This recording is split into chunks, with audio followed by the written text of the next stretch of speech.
There's no getting around it. Dude, seriously, already? Kids love to get dirty. Here, you can have this one. 2-year-old Tyler Jones is no exception. I got a worm. You got a worm? Yes, I do. But last December, it wasn't dirt that needed cleaning. We went outside and they were sledding out back, and we come in and we were gonna make lunch. Christina Jones says before lunch, she left the kitchen to grab her kids' wet clothes. But when she came back moments later, I'm like, you gotta be kidding me. she found her son covered in detergent. I didn't do that.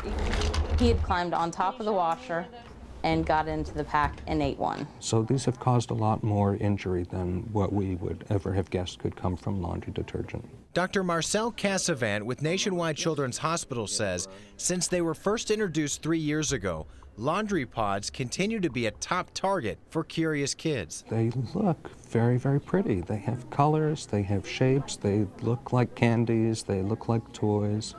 How the pod works is simple.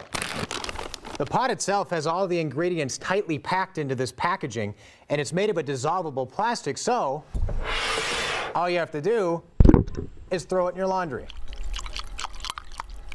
A huge convenience, but it can also be a danger for kids because if they get a hold of one of these things and it dissolves, it can be poisonous. Nationwide, there's been some kids who've ended up in intensive care units on life support machines because they couldn't get air past the swelling in their throat or in their upper airway. Oh man, what'd they do?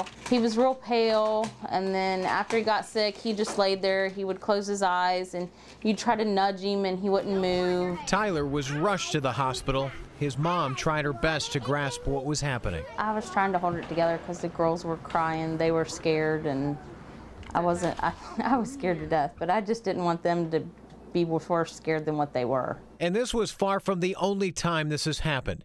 In just central and southwestern Ohio this year, there have been 99 calls to poison control centers about kids swallowing or getting the detergent in their eyes. And across the country, nearly 5,000 kids were exposed to them just through June. Tyler pulled through. But the intense 4 hours of that afternoon last December has stayed with him. We went to the store a couple weeks after it happened, and we picked up a pack and showed him, and he said no. Experts say the best way to keep your kids safe, lock them up in a cupboard and keep them out of your kids' sight. We had him out of his reach. I mean, he had to climb on top of the washer and then stand on his tiptoes to reach the shelf to get to him. Because you should never underestimate your child's courage and curiosity. I jumped to you. You jumped to me?